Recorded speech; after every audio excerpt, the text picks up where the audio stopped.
folks, welcome back to Nostalgianomics. Today we've got a controversial topic.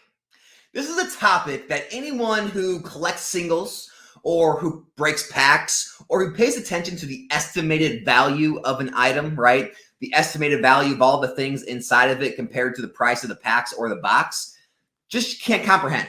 They can't fathom it, and it blows their minds. And because of this, they get angry when they see sealed products continue to rise in value, when the singles inside are stagnant or actually falling. And then some people will say, well, Alex, when that happens a lot of the time, it's because some of the singles have very high valuations when they come in PSA 10s. So the chase is really on getting a mint copy and grading it as a 10. And sometimes that's the case, but wrong. It's not the case. I'm going to show you examples of that here today.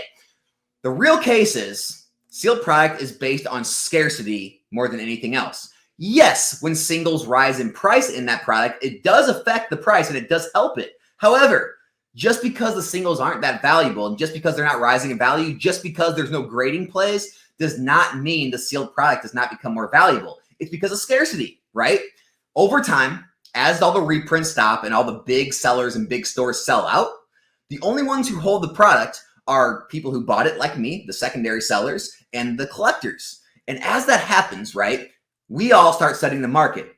And as more demand comes than supply is left because that keeps getting broken and more gets removed from the market, the price starts to, rise because people start asking more. They get a little worried that they're not going to be able to get it back in the future for less. And so they don't want to let it go for less. And so the price starts creeping up. As the price creeps up, it catches the attention of people who have been waiting to move in, and they start wanting to move in before it gets away from them. Then it catches the attention of the FOMO crowd, the fear of missing out people, and they start jumping in, and it pushes the price up more drastically, and we have that self-fulfilling prophecy. All the while, the singles are stagnant. The singles can actually be moving down. No one's caring about the singles, even though the sealed box moves up. So I'm going to show you a bunch of examples. We're going to talk about why this happens, and you'll get a better idea of if you are going to be a sealed investor. And also if you're, a single collector, a pack opener, and you pay attention to estimated value, maybe you'll get a better idea of why these things happen and understand at least, even though if you get angry and disagree with it and still say people are manipulating the market and still say all that stuff, which it's not happening, but at least it gives you some understanding of why things move. So before we get into that, guys, today's video sponsor is none other than Arizona TCG, guys. They got the consignment service for you to sell all your PSA, BGS, and CGC slabs for you, so you don't have to. Their fees are very reasonable. We're talking 13.5% plus a $5 shipping fee of anything under $100, which is basically what you're paying on eBay. 13.5% fee, no shipping charge. Anything over $100, which is basically less than you're going to pay yourself on eBay. And then anything over $2,500, they're only going to charge you 3.5%. Here's a breakdown of an average $50 card. Your take home by yourself with shipping fees and everything else is going to be about $37.38 with Arizona TCG doing all the work for you, taking all the pictures, making the title, the description, dealing with customers, shipping it out, then just paying you. You actually come out ahead at like $38.25. All of the cards are sold on their 100% feedback 10,000 item store with 1.8K followers. And so if you're looking to move any slabs, make sure to check out Arizona TCG. Link in the description in the comment section below. Now, getting into this, all right? Let's start out with Darkness Ablaze. So Darkness Ablaze has been the cause of a lot of controversy lately. People are up in arms that Darkness Ablaze is still rising in price. As you can see, in the last 3 months, this set was down at 120s a box, and now it's in the 150s. As you can see, it's selling daily. However, there aren't very many hits in Darkness Ablaze. This is the best hit in the entire set, right? It's only worth about $24 to $25 raw in near mint condition. And as you can see, in that same 3 months, it's had just movement ups and downs, no real movement up when the box has went straight up. And then people will say, well, Alex, maybe it's a grading play. No, it's not a grading play. Here's what it sells for in a PSA 10. 82 our best offer. Here's one that ended at auction just over $70 with shipping. And so the best card in the set is worth about $70 in a PSA 10 after grading costs, after getting lucky enough to pull it from the pack, after getting lucky enough to get a PSA 10 and being in mint condition. It's only about half or less than half of what the total box price costs. And if you go and look at the rest of the set, well, the rest of the set isn't too great as well. I mean, you have a Salamence Rainbow under $10, Butterfree, Eternius, VMAX. Like all these cards are under $10 down to $5. There's no value in the set.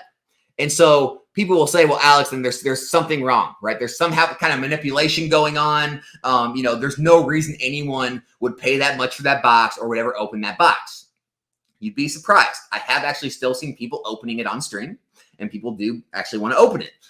2, again, sealed product rises based on scarcity first and foremost. That's what rises sealed product over time. Now, when the singles do take off, can they help that? Of course. You just saw that with all the Sun and Moon sets, a lot of the XY sets. If the singles take off, if there are very big chases and PSA 10s, that definitely helps. What I'm saying is having low value singles does not necessarily hurt the sealed product over time. Another thing is looking at Evolving Skies, right? Same type of thing.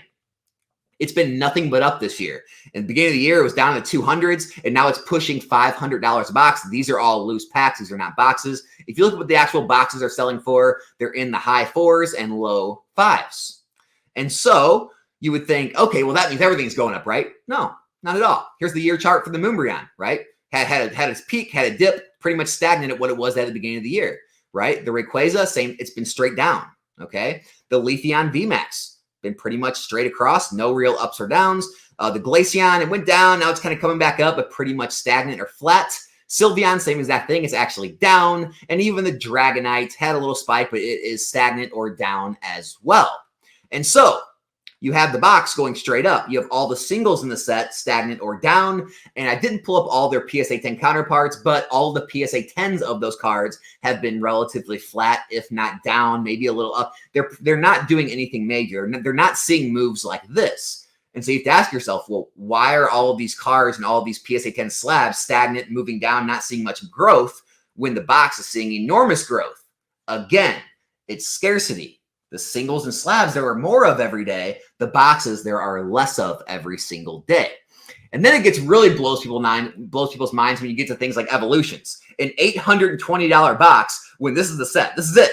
The best card you can pull is $50. Then it goes to 47, 20s, right? Gets down into teens. And by the time you make your way down the page, there's very little of any value. I mean, to open this box, there's no way you're getting your value back. However, people still open it. People still buy it, right? These things sell pretty much almost, not quite daily anymore, but weekly in the 800s. And so people don't understand it. They don't understand the collectability of the sealed product. They're too focused on the cards. And that's why, let me show you one more, because XY base has a big one too. XY base, that's even worse. You got a Blastoise at $50, a Venusaur at $35, and then everything else just goes down and down from there. By the time you get to the bottom of the first page, you're looking at like regular holo rares at $1, right? There's very little of any value in this set. The boxes still sell near $1,000 every single week. Okay, one just sold for $950 plus shipping February 6th. Okay, so here's the issue, right? People, they see brand new sets like Paradox Rift, and they'll say, oh my gosh, it's $90 a box, and look at all the value. I mean, there's a $65 card, $35, $30. Like, I just looked at Evolutions. I just looked at XY base. They have worse sets than this. The boxes are 10 times the price. These are way undervalued. I'm going all in. And wow, I don't think Paradox Rift is a bad investment personally, right? I moved into Paradox Rift recently at lower price points, and I now hold cases of those in my own inventory. However, this is where you need to understand the market, okay?